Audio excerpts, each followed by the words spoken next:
اعوذ باللہ من الشیطان الرجیم بسم اللہ الرحمن الرحیم الحمد للہ رب العالمین والصلاة والسلام علی سید الانبیاء والمرسلین وعلی اہل بیتہ الطیبین الطاہرین وصحبہ المنتجبین محمد وآل محمد صلی اللہ علیہ وسلم۔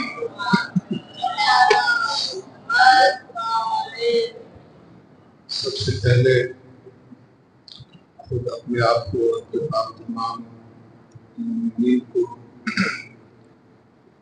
بندگان خدا کو تقوی الہی اور خوف خدا کی اور اپنے تمام معاملات میں اللہ تعالیٰ کی ذات اقدس کا لحاظ رکھنے کی پرواہ رکھنے کی تاکید اور نصیحت کرنا ہوں۔ آج کے اس پہلے خطبے میں آج کے دن کی مناسبت سے جو 8 ربیع الاول کا دن ہے اور روز شہادت ہے 11ویں امام حسن عسکری علیہ السلام کا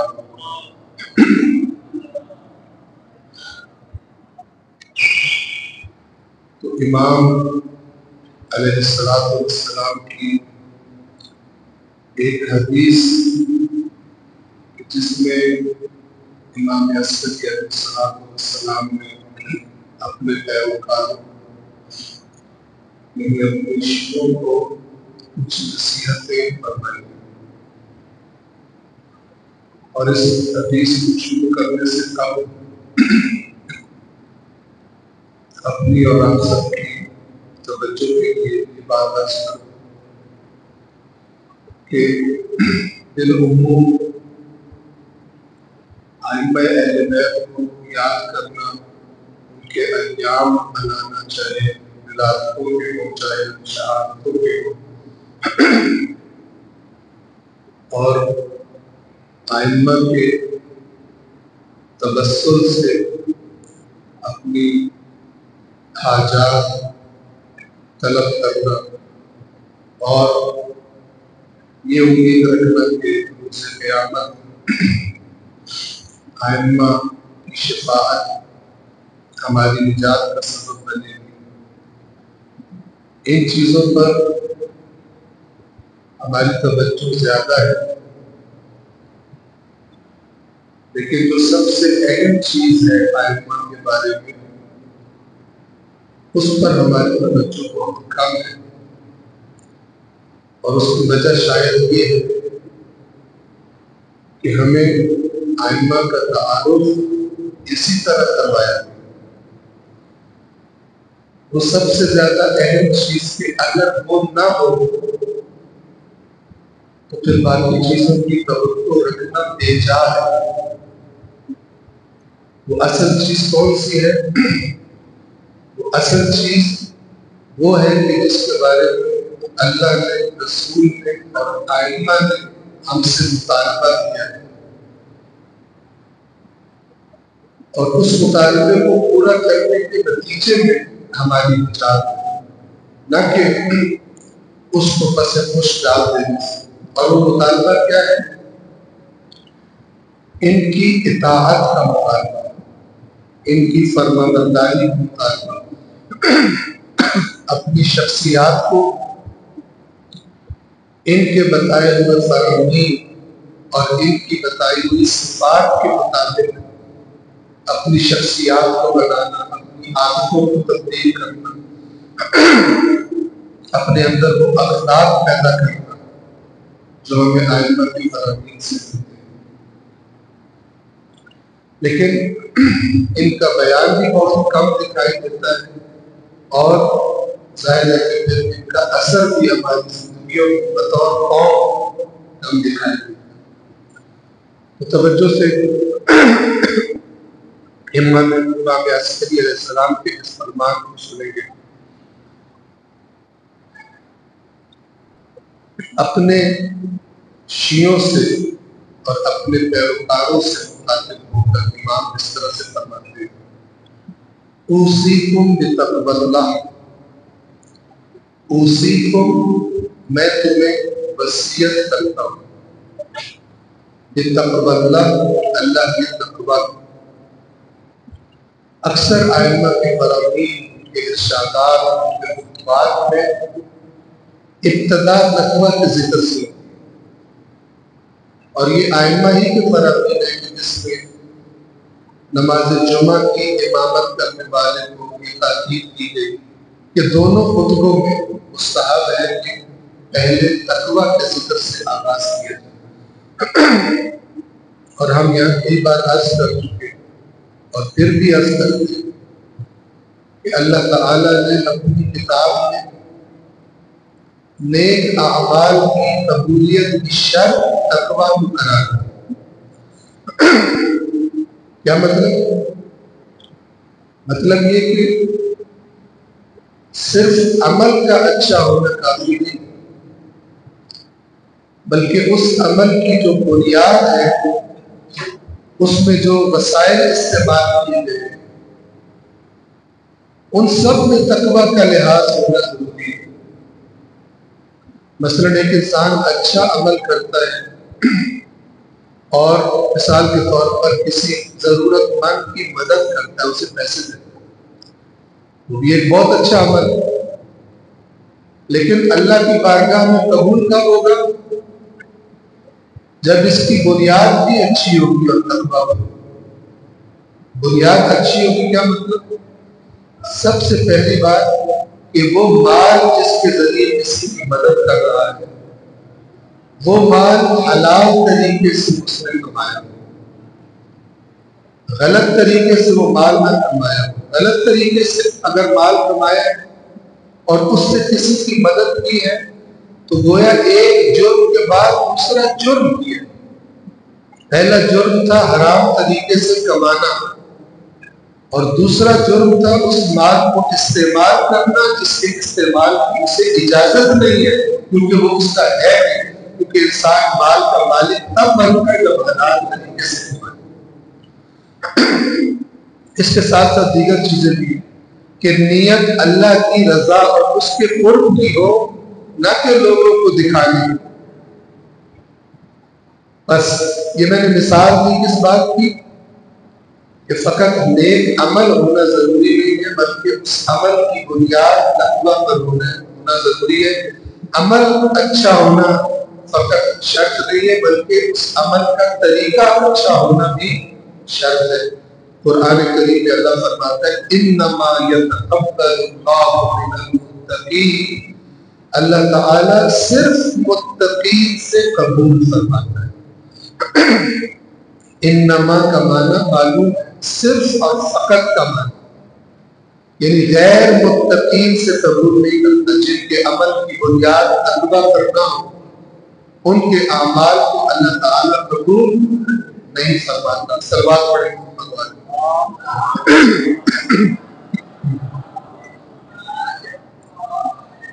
اس بنا پر ہمارے درمیان ایسے افراد کہ جو اپنی نوکری کے زمانے میں، اپنے عروج کے زمانے میں حرام اور حلال میں تمیز نہیں کرتے، رشوتیں کھا کر، لوگوں کی مجبوریوں سے فائدے اٹھا کر، لوگوں کو دھوکہ دے کر مال بنا لیتے ہیں، اور بعد میں سمجھتے ہیں کہ اگر اس مال میں سے ایک مسجد بنوا دی جائے، اس مال میں سے کچھ غریبوں مسکینوں کی مدد کر دی جائے، اس مال میں سے فلاں نیک کام کر لیا جائے، اس کے ثواب کی وجہ سے مجھے معاف کر دیا جائے۔ ہرگز ایسا نہیں۔ جو کسی کا مال، کسی کا حق لیا ہے، جب تک اس کو واپس نہیں کرتا، تب تک اللہ تبارک و تعالی اس کے ان نیک اعمال کو ہرگز قبول نہیں فرمائے گا، کیونکہ قرآن کریم میں اللہ نے بتا دیا، اور یہ بیچارے کیونکہ اپنے شیطانی طریقوں کو بھی نہیں چھوڑ سکتے، مال بنانے کے، مال کی محبت میں، تو ان کو شیطان بیوقوف بناتا ہے کہ اس مال میں سے اتنی خیرات کر دو، اتنا جناب اللہ کی راہ میں خرچ کر دو، تو یہ کفارہ ہو جائے گا اور یہ تمہارے گناہوں کی بخشش کا سبب بن جائے گا۔ سلمان پڑھیں۔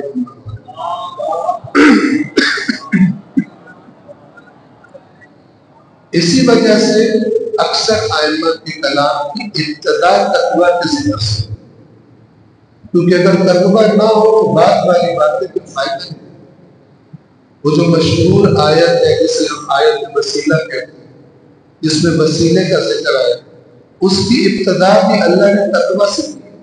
فرمایا یا ایھا الذین آمنوا اتقوا اللہ، اے ایمان والو اللہ کا تقویٰ اختیار کرو، وابتغوا الیہ الوسیلہ، اور جب تقویٰ ہے تو اس کی قرب کے لیے وسیلہ تلاش کرو۔ بغیر تقویٰ کے وسیلہ قبول نہیں، کچھ بھی قبول نہیں ہے بغیر تقویٰ۔ ناجائز ذرائع سے بنیاد باندھ کر اور پھر کوئی نیک کام کرو، اور پھر وسیلے کے ذکر کے بعد فرمایا وجاہدوا فی سبیلہ، اور اللہ کی راہ میں جہاد کرو، کوششیں کرو، لعلکم تفلحون، تاکہ تم فلاح پاؤ۔ بس کامیابی صرف وسیلہ تلاش کرنے میں نہیں، بلکہ وسیلے سے پہلے تقویٰ، اور وسیلے کے بعد انسان خود محنت کرے، وہ وسیلے وہ شخصیات جو کچھ سکھائیں ان اعمال پر عمل کرے، محنت کرے، اسی کو جہاد کہتے ہیں۔ تب اللہ فرماتا ہے کہ امید رکھو کہ تم فلاح پاؤ گے، کامیاب ہو جاؤ۔ اب کسی کے پاس نہ تقویٰ کی طرف توجہ ہو، نہ ہی اللہ کی راہ میں کوشش اور محنت کرنے کی طرف توجہ ہو، اور اس کو یہ بتایا جائے کہ بس وسیلوں کا دامن تھام لو تو تم کامیاب ہو، تو یہ بیان اللہ کے بیان کے خلاف ہے، اور اللہ کے بیان کے خلاف جو کچھ بھی ہو وہ رد کر دیا جاتا ہے، وہ قبول نہیں کیا جاتا۔ تو فرمایا اوصیکم بتقوی اللہ، میں تمہیں اللہ کے تقوی کی وصیت کرتا ہوں، والورع فی دینکم، ورع اونچے درجے کے تقوی کو کہتے ہیں، والورع فی دینکم، اور میں تمہیں وصیت کرتا ہوں اپنے دین کے بارے میں، ورع کی واو عین اور عین، ورع کو اس طرح سے بیان کیا جاتا ہے کہ تقویٰ تو ہوتا ہے واجب کو انجام دینا اور حرام سے بچنا، لیکن ورع اس سے اوپر ہے، جہاں پر واضح نہ ہو کہ یہ اللہ کی نافرمانی ہے، لیکن مشکوک ہو، بات واضح نہ ہو کہ اس کو کروں گا تو بھی اللہ کی نافرمانی نہ ہو جائے، تو ورع کا معنی ہے اس جگہ سے بھی، اس کام سے بھی بچ جانا جس کے بارے میں ہمیں شک ہو کہ یہ کرتے ہوئے اللہ کی نافرمانی نہ کریں۔ پھر فرمایا والاجتہاد للہ، اللہ کے لیے اجتہاد۔ ہمارے ذہنوں میں عام طور پر اجتہاد کا معنی فقہی مجتہد والا ہے، مثلا وہ مراجع نظام جن کی تخلیق ہوتی ہے، وہ اجتہاد کا ایک خاص معنی میں اس لفظ کا استعمال ہے، ورنہ عربی زبان میں اجتہاد کہتے ہیں زیادہ سخت محنت کرنے، اور یہ وہی بات ہے جو اللہ نے اس آیت وسیلہ میں فرمایا وجاہدوا فی سبیلہ، اللہ کی راہ میں جہاد کرو، کوشش کرو، محنت کرو۔ جس طرح اپنے دنیا کی خواہشیں پوری کرنے کے لیے، زیادہ پیسے کمانے کے لیے محنت کرتے ہو، حق بنتا ہے کہ اللہ کی رضا والے کاموں میں بھی محنت کرو۔ تو امام فرما رہے ہیں اپنے شیعوں کو، میں تمہیں وصیت کرتا ہوں اللہ کی خاطر سخت کوشش کریں، محنت کریں۔ اور اس کے بعد چند صفات کا نام لیا امام نے، توجہ فرمائیں، وصدق الحدیث، اور میں تمہیں وصیت کرتا ہوں بات میں سچائی کی۔ کتنی خرابیاں ہیں ہمارے معاشرے کی جن کی جڑ جھوٹ میں ہے، غلط کام کر لینا پھر جھوٹ بول کے بچ جانا، البتہ عارضی طور پہ بچ جانا۔ جھوٹ بول کے انسان بچتا نہیں ہے، بس شیطان اسے کہتا ہے کہ ابھی تو بچ نہ، بعد میں دیکھا جائے، اور کیونکہ جھوٹ بول کے بچ جاتا ہے پھر بار بار کرتا ہے، پھر وہ اس کی عادت بن جاتی ہے اس گناہ کی۔ اور ایسا بندہ اپنے آپ کو بڑا چالاک اور بڑا تیز بھی سمجھتا ہے کہ مجھے تو کوئی پکڑ نہیں سکتا، جھوٹ بولنے کے فن میں بڑا تیز ہو جاتا ہے۔ تو امام فرما رہے ہیں اپنے شیعوں کو وَصِدْقِ الْحَدِيثِ، اور میں تمہیں بات کرتے وقت سچائی کی وصیت کرتا ہوں۔ اسی قرآن کریم میں اللہ تبارک و تعالیٰ نے دو باتیں کی ہیں سچ بات کرنے والوں، سیدھی صاف ستھری بات کرنے والوں کے ساتھ۔ فرمایا سورۃ الاحزاب میں یا ایھا الذین آمنوا اتقوا اللہ وقولوا قولا سدیدا، اے ایمان والو اللہ کا تقوی اختیار کرو۔ دیکھیں امام کی تقوی، قرآن میں تقوی کا ذکر ہو، اللہ کا تقوی اختیار کرو، وقولوا قولا سدیدا، اور بات جب کرو تو سیدھی بات کیا کرو، ہیرا پھیری نہ کیا کرو، سچ جھوٹ کو ملایا نہ کرو، دھوکہ دینے کے لیے بات میں تبدیلی نہ کیا کرو۔ جب تم ایسا کرو گے تو اللہ تمہیں دو چیزوں کا وعدہ کرے۔ پہلی بات یصلح لکم اعمالکم، اللہ تمہارے اعمال کی اصلاح فرما دے گا۔ اعمال کی اصلاح کیسے ہوتی ہے؟ جب انسان سچ بولتا ہے تو اسے پتہ ہے اگر میں مجھ سے کوئی سوال کرے گا تو میں جھوٹ بول کے اپنا کام چھپا نہیں سکوں گا، تو اگر سچ بولنے پر پکا ہے تو پھر حتماً اسے وہ غلط کام یا غلط عادت چھوڑنی پڑے گی۔ جھوٹ انسان بولتا ہے اس لیے کہ بچ جائے شرمندگی سے یا سزا سے، تو سچ کے ساتھ جڑا ہوا ہے اصلاح اعمال۔ یصلح لکم اعمالکم، اللہ تمہارے اعمال کی اصلاح فرما دے گا۔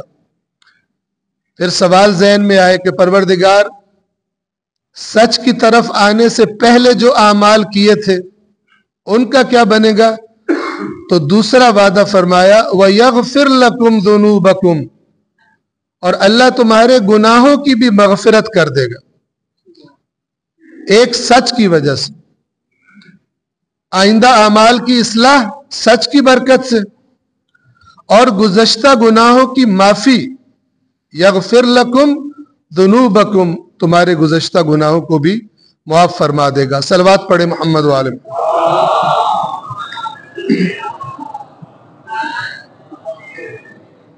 اس کے بعد امام فرماتے ہیں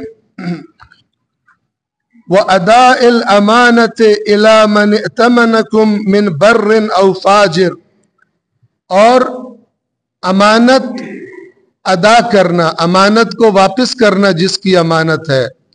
توجہ سے سنیں، امام نے فرمایا من برٍ أو فاجر، چاہے تمہارے پاس امانت رکھوانے والا نیک ہو چاہے فاسق اور فاجر ہو، امانت واپس کرنی ہے۔ یہ نہیں کہنا کہ اس کا کھا بھی جاؤ تو کچھ نہیں ہوتا، یہ تو خود برا آدمی ہے۔ اور اس کی سب سے بہترین مثال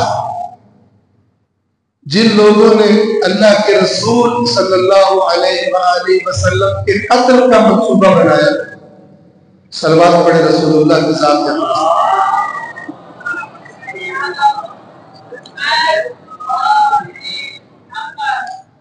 جن لوگوں نے قتل کا منصوبہ بنایا تھا مکے والوں نے، اور اللہ کے نبی ہجرت کی رات جا رہے ہیں اور حضرت علی علیہ السلام سے کیا فرما رہے ہیں کہ یہ میرے پاس مکہ والوں کی کچھ امانتیں، آپ ان امانتوں کو ان لوگوں کو واپس کر کے میرے پیچھے مدینے آئے۔ آپ دیکھ سکتے ہیں کون جو جان کے دشمن بنے، جو لوگ اتنا جنہوں نے تنگ کیا ہے کہ اپنا وطن مکہ چھوڑنے پر مجبور ہو گئے، لیکن امانت کا ادا کرنا پھر بھی ضروری ہے، حکم قرآن سے، سیرت رسول پاک سے۔ وَطُولِ السُّجُودِ، اور میں تمہیں وصیت کرتا ہوں طولانی لمبے سجدوں، سجدہ عاجزی اور انکساری کے اعتبار سے بندے کی پسندیدہ حالت ہے اللہ کی نگاہوں میں، جب انسان اپنی پیشانی کو اللہ کے سامنے زمین پر رکھتا ہے۔ ایک تو واجب نمازوں میں سجدے، ان کے علاوہ جب بھی انسان کو اللہ تعالیٰ کوئی نعمت عطا کرے، کسی مشکل سے نکالے، انسان سجدہ کرے۔ سیرت ائمہ میں ایک روایت ہے رسول کافی کی کہ امام جعفر صادق علیہ السلام گھوڑے پر سوار ہیں اور کہیں جا رہے ہیں، اچانک امام نے گھوڑے کو روکا، گھوڑے سے نیچے اترے اور وہیں زمین پر اپنی پیشانی سجدے میں رکھ اور کافی دیر سجدے میں رہے، اور اس کے بعد جب سر اٹھایا تو ساتھیوں نے سوال کیا کہ اے فرزند رسول، یہ اچانک سجدے کا مقصد، اس کی حکمت؟ تو امام نے فرمایا کہ چلتے چلتے مجھے اللہ کی عطا کردہ ایک نعمت یاد آئی، تو میرا دل چاہا کہ میں اس نعمت کا شکر سجدہ کر کے ادا کروں، تو اس لیے میں گھوڑے سے نیچے اترا اور میں نے یہ سجدہ کیا۔ وحسن الجوار، اور اچھی ہمسائیگی، اچھا ہمسایہ۔ ہمارے یہاں اکثر دیکھا ہے کہ ہمسائے کے ساتھ وہی سلوک ہو رہا ہوتا ہے جیسا پاکستان اور بھارت میں، دوسروں کے دروازوں پہ گند پھینک دینا جب موبائل نہیں، اور ان کے معاملات میں توڑ رہنا۔ آج ان کے گھر میں لڑائی ہوئی، آج اونچی آوازیں آ رہی ہیں، آج مذاق ہو رہا ہے۔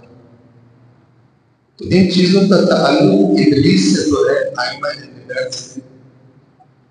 حسن الجوار دیگر جگہوں پر ہے کہ ایسے ہمسائے بنو، وہ جانتا ہے کہ تم شیعہ ہو اہل بیت کی، تو وہ اللہ کا شکر کرے کہ اللہ نے ایسا ہمسایہ ہے، نہ کہ گھر بیٹھ کے اللہ سے دعائیں کرے یا اللہ یا مجھے اٹھا لے، یا اس ہمسائے کو اٹھا لے، جان کو چھوٹے سے۔ اس طرح کی ہمسائیگی یہ اہل بیت کی شکل کا کام نہیں ہے۔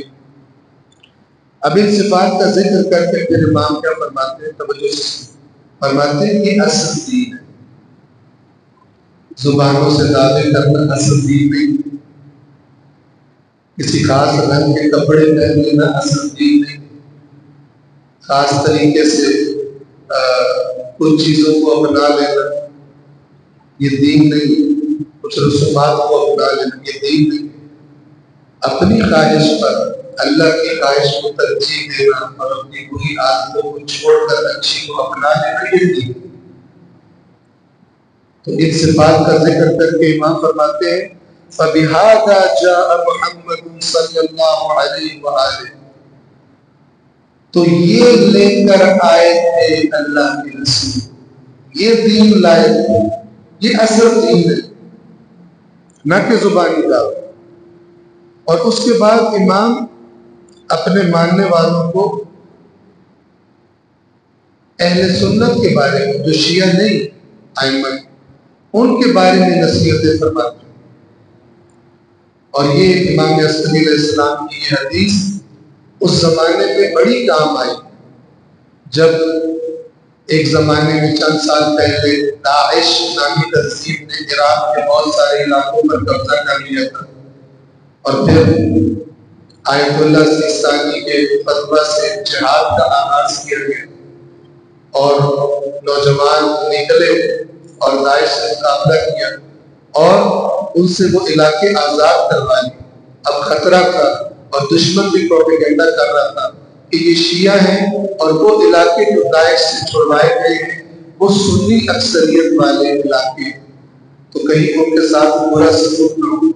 دشمن پروپیگنڈا کر رہا تھا، بڑے بڑے جو اخبار ہیں، میڈیا ہے مغرب کا، وہ چھوٹی چھوٹی باتوں کو بڑا بنا کے پیش کر رہا تھا تاکہ دنیا میں اہل سنت کے دلوں میں شیعوں کی نفرت ڈالی جائے، یہ برا سلوک کر رہے ہیں۔ اس زمانے میں ہمیں بھی توفیق ملی، ہم عراق گئے تو وہاں پر دیکھا کہ یہ امام عسکری علیہ السلام کی حدیث ان فوجیوں کو باقاعدہ طور پر پڑھائی اور سکھائی اور یاد کروائی جاتی تھی جو اہل سنت کے علاقوں میں جا رہے ہیں کہ اہل سنت بھائیوں کے ساتھ کیسا سلوک کریں.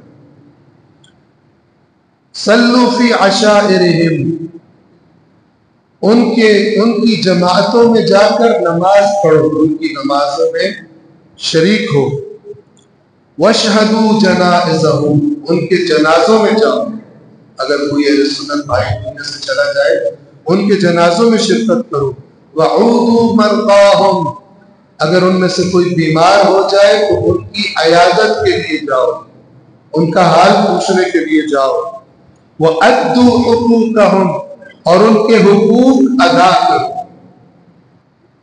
کوئی فرقہ واریت کا ذہنوں میں ڈالا ہوا زہر تمہیں اس طرف نہ لے جائے کہ تم ان کے ساتھ برا سلوک کرو، ان کے حقوق ادا نہ کرو. اور پھر امام فرماتے ہیں فَإِنَّ الرَّجُلَ مِنْكُمْ، آپ نتیجہ بتا رہے کہ دیکھو اگر تم ایسے بن جاؤ جیسا میں تمہیں کہہ رہا ہوں. فَإِنَّ الرَّجُلَ مِنْكُمْ اِذَا وَرَعَ فِي دِينِهِ، اس لیے کہ یقیناً جب تم میں سے کوئی شخص اپنے دین میں ورع پیدا کر لے، بہترین متقی بن جائے. وَصَدَقَ فِي حَدِيثِهِ، اور اپنی باتوں میں سچائی کو لے آئے. وَأَدَّى الْأَمَانَةَ، اور امانت کو ادا کرے. وَحَسَّنَ خُلْقَهُ مَعَ النَّاسِ، اور لوگوں کے ساتھ اپنے اخلاق کو خوبصورت بنا لے. جب تم میں سے یعنی ہمارے شیعوں میں سے کوئی ایسا کرے، قِيلَ هَذَا شِيعِيٌّ، اور اس کی صفات کو دیکھ کے کوئی کہنے والا کہے کہ یہ اتنی زبردست صفات والا یہ شیعہ ہے، یہ اہل بیت کا شیعہ ہے یہ شخص. فَيَسُرُّنِي ذَلِكَ، تو اس بات سے میرے دل کو سرور پہنچے گا کہ تمہاری اچھی عادتوں کی وجہ سے لوگ تمہاری تعریف کریں اور کہیں کہ یہ اہل بیت کا شیعہ ہے. اتقوا اللہ، اللہ کا تقوی اختیار کرو. وَكُونُوا لَنَا زَيْنًا وَلَا تَكُونُوا شَيْنًا، اور ہمارے لیے زینت بنو، ہمارے لیے باعث ننگ و عار و رسوائی نہ بنو. جُرُّوا إِلَيْنَا كُلَّ مَوَدَّةٍ، ہر مودت کو ہماری طرف کھینچو، یعنی تم ایسے کام کرو کہ لوگ تمہاری وجہ سے ہماری طرف کھینچیں. تم اچھے ہوں گے لوگ تمہارے قریب آئیں گے، اور جب تمہارے قریب آئیں گے تو تم انہیں ہمارے قریب کر دو گے، ہمارے بارے میں ان کو بتاؤ گے. وَادْفَعُوا عَنَّا كُلَّ قَبِيحٍ، اور ہر قبیح چیز کو، ہر برائی کو ہم سے دور کرو. کیا مطلب؟ لوگوں کی محبت ہماری طرف پیدا کرو اور لوگوں کی بری باتوں کو ہم سے دور رکھو. کیا مطلب ہے؟ یعنی تم اپنے کاموں سے لوگوں کے دلوں میں ہماری محبت بھی ڈال سکتے ہو، کیونکہ تم ہمارے نام سے پہچانے جاتے ہو، تم شیعہ کہلاتے ہو، تو تم اپنے برے کاموں سے لوگوں کو ہم سے دور کر دو گے. صلوات پڑھے محمد والے.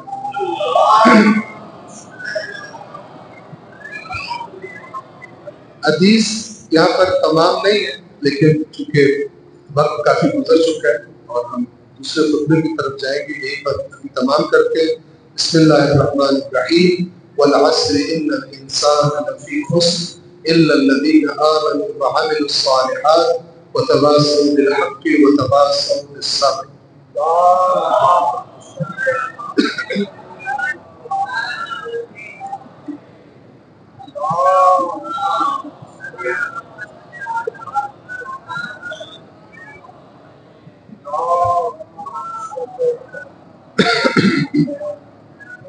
اعوذ باللہ من الشیطان الرجیم. بسم اللہ الرحمن الرحیم. الحمد للہ رب العالمین بارئ الخلائق اجمعین، والصلاة والسلام علی نبیہ وصفیہ وحافظ سرہ ومبلغ رسالات سیدنا ونبینا ابی القاسم محمد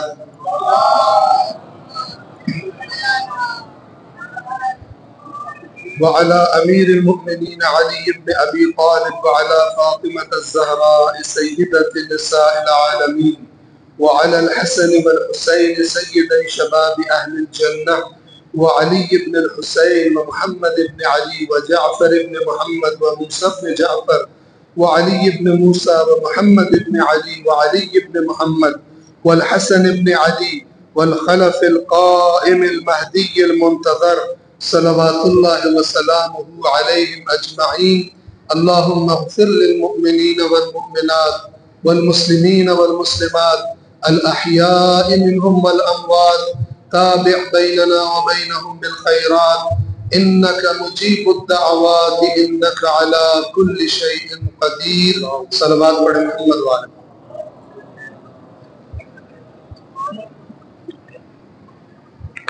دوسرے خطبے میں ایک مرتبہ پھر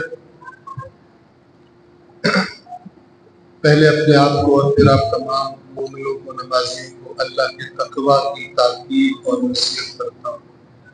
کوئی بھی کام کرنے سے پہلے، زبان کھولنے سے پہلے، فیصلہ کرنے سے پہلے ایک دفعہ یہ سوچنا کہ خالق اس سے راضی ہوگا یا خالق اس سے ناراض ہوگا. اس کا نام تقوی ہے. ایک دو نکات کی طرف اشارہ کروں. سب سے پہلے جو ایام آ رہے ہیں ان میں ایک امام مہدی عجل اللہ تعالی فرجہ الشریف کی امامت کا آغاز ہے. سب سے طولانی امامت، اور وہ امامت کے جس کے زمانے میں ہم لوگ زندگیاں گزار رہے ہیں. تو اپنے آپ کو اس امام کی غیبت کے زمانے میں گزشتہ ائمہ اور اس امام کے فرامین اور ارشادات کے مطابق بنا کر رکھنا ہو. آیات قرآن کے مطابق اپنے آپ کو ڈھالنے کی کوشش کرنا.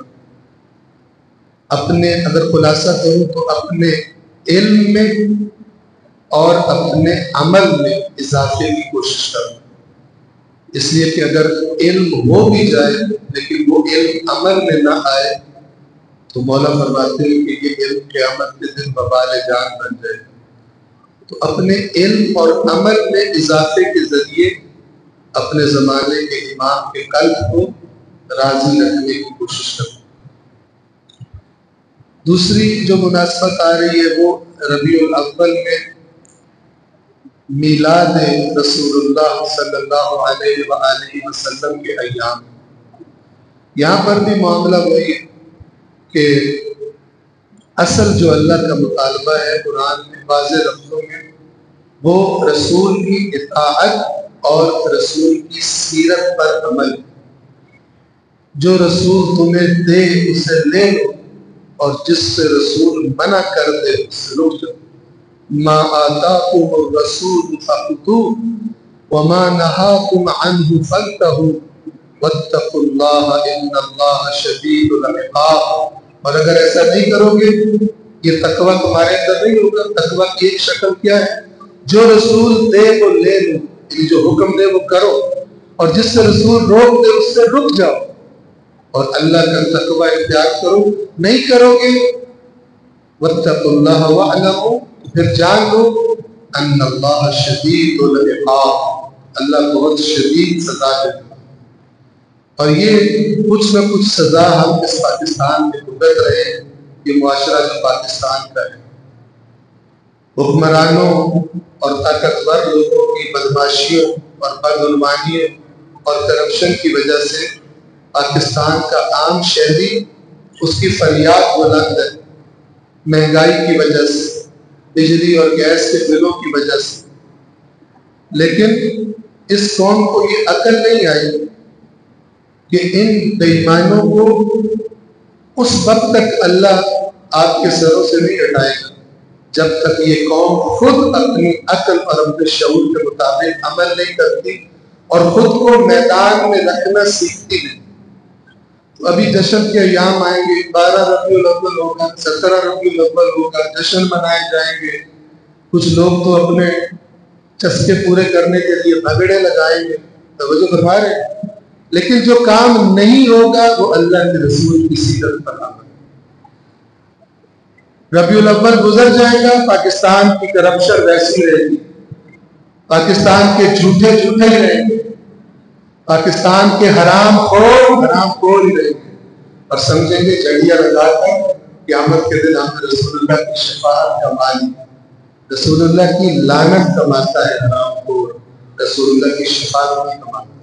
اللہ تعالیٰ اس قوم کی توجہ اللہ کے نبی کی سیرت کی طرف اور ان کے اخلاق کی طرف اور ان کے کردار کی طرف کرنے کی اس امت کو توفیق عطا فرمائے۔